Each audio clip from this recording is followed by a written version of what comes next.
My friends, I'm legitimately starting to get concerned here. I am very scared that I'm stuck in some sick time warp. Like, when has a month of January been this consistently good with new releases in the cinema? Not that this is a complaint or anything, of course, but I'm just saying it's really, really bizarre that this many good movies are out here.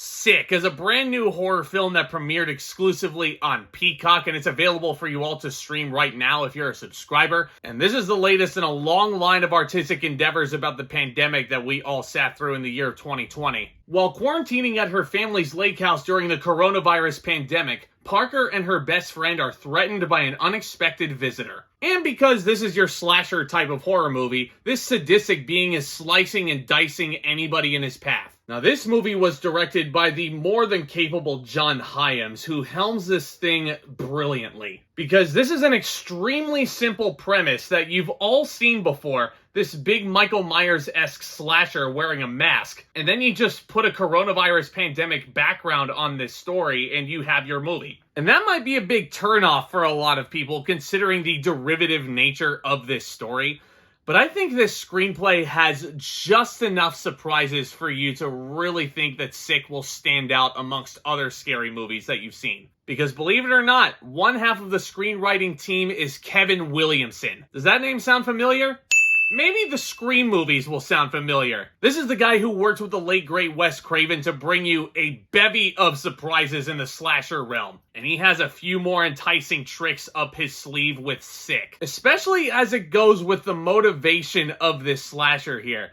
Again, this is obviously spoiler free, so I'm not going to get into details about what this slasher wants or what their objective is. But once you start to really peel back the layers of this character, once you actually see who's under the mask and doing this kind of thing, it really makes a lot of sense. And everything that you've seen previously in the movie adds up. And it honestly really kind of makes you want to be careful of your surroundings. Not that there weren't people during the coronavirus pandemic who weren't careful at all, but like, this really kind of makes you want to feel more self-aware, and it kind of makes you think in hindsight, man, did I actually do that? It's a movie that will challenge the audience and really make them second-guess their behaviors, especially as it goes with our hero, Parker. Parker is played by young Gideon Adlon, who you might remember from the movie Blockers. She does wonderfully in here.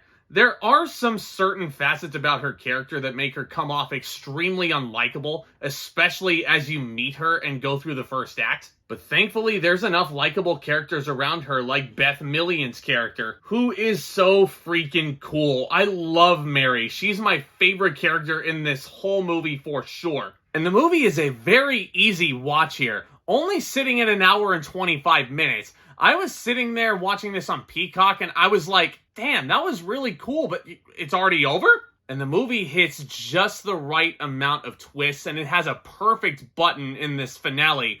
But it left me wanting more, man. Like, I wanted to dig deeper into these characters, because my big issue with Sick, ultimately, and I feel like the runtime does play a facet in this, but I feel like the screenplay may be too forgiving to some of these characters. And again, I'm trying to be as vague as I possibly can because I highly recommend you guys watch Sick on Peacock. But you'll know what I'm talking about. As soon as this third act comes to a close and you're looking back at the whole movie, you're thinking, man, some of these characters were dealt with pretty abruptly. And a lot of their mistakes were kind of glossed over. Like, that could have been a whole movie in and of itself, and a big old character study in its own right. But that was not to be, and it's a pretty frustrating thing looking back on this movie in the long run. But overall, I thought this movie was extremely well acted, very well directed and shot. It's greatly edited. The musical score in this movie is never overbearing. The jump scares in this are not too overbearing either. It really feels like there's going to be something for every horror fan in here. For the ones like me who like movies like The Exorcist and Hereditary, those kind of character studies. And it feels like it's also going to really please the mainstream horror fans who usually just go for the big jolt in their seat. I'm going to give Sick a B+.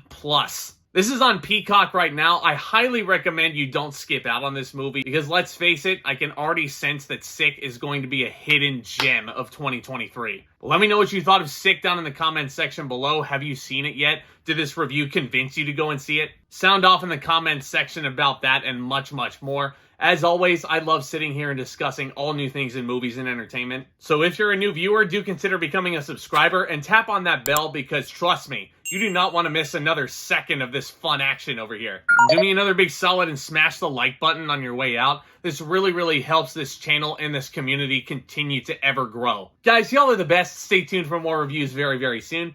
And with all that being said, Back Talk, commence!